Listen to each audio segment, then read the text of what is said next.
Paano kung sabihin ko sa'yo na akala mong harmless ang ginagawa sa YouTube, pero sila palang dahilan kung bakit hindi pinupush ng algorithm?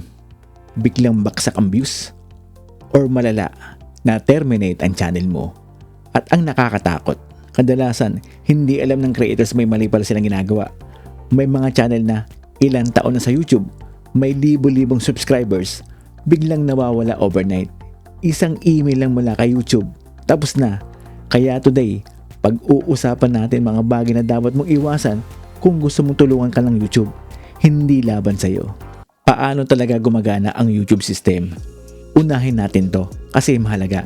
Hindi tao ang unang nag-check ng videos mo. Bawat minuto, daan-daang oras ang videos na ina-upload sa YouTube. Imposibleng i-manual review lahat.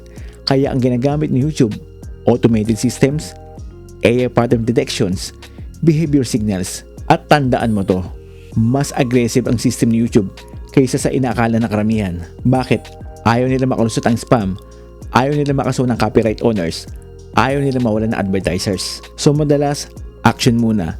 Saka pa lang investigation. Kaya importante, iwasan mo yung mga behavior na mukhang suspicious kahit good ang intention mo. Heto, mistake number 1. Sub for sub and small creator support. Isa sa pinaka-common mali ng small channels. Sub for sub, yung mga sub ka sa akin, sub kita. Small YouTubers support each other. Let's grow together. Digitan tayo. Mukhang okay, mukhang mabait.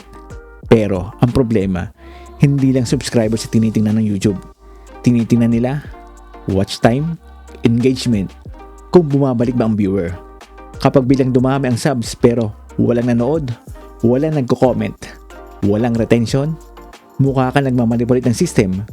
Okay lang tumulong sa kapwa creator, basta tunay, same niche, nanood talaga, may totoong nag-comment.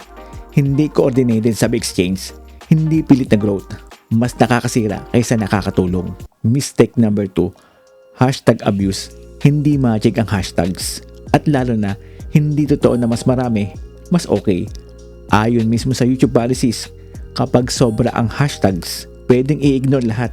Kapag overtagging, pwedeng mawala ang search ng video. Walang silbi kung gagamit ka.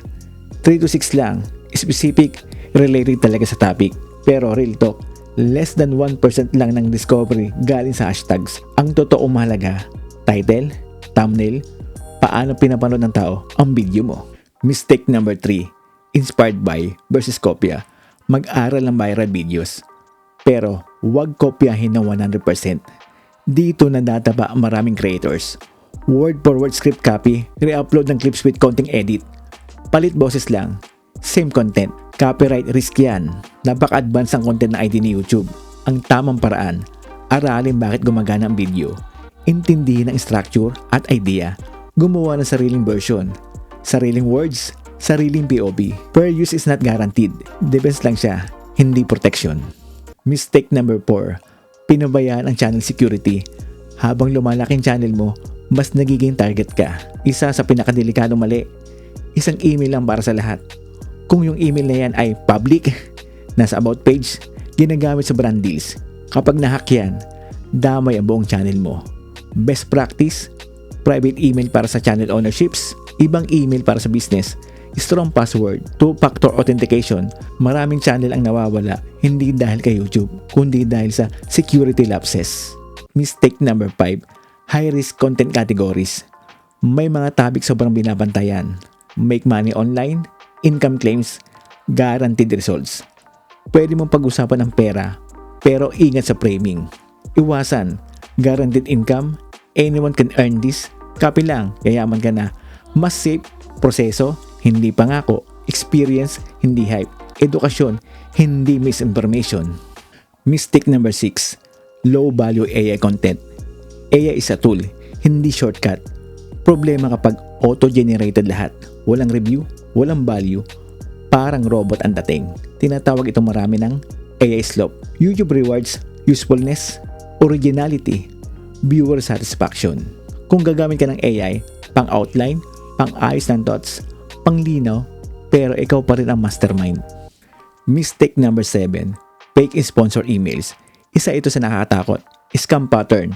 Mukhang legit na brand, may attachment, may contract, or PDF. Kapag inopen mo, pwedeng makuha ang browser session mo. Never mag-download ng unknown files. Never mag-open attachment agad. Legit brands, Google Docs, maayos na usap, walang rush, isang click lang, pwedeng mawala ang lahat. Mistake number 8. Tag and description stuffing. Ang description ay para sa tao, hindi para sa bots. Bawal.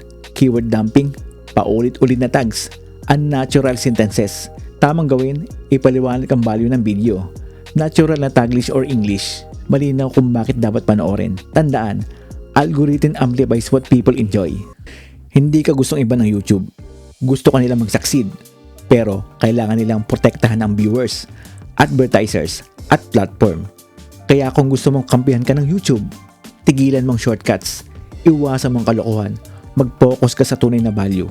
Doon talaga nagsisimula ang totoong growth. Kung bago ka dito sa channel ko at seryoso ka mag-grow sa YouTube without shortcuts, subscribe ka na at ilike mo tong video na to.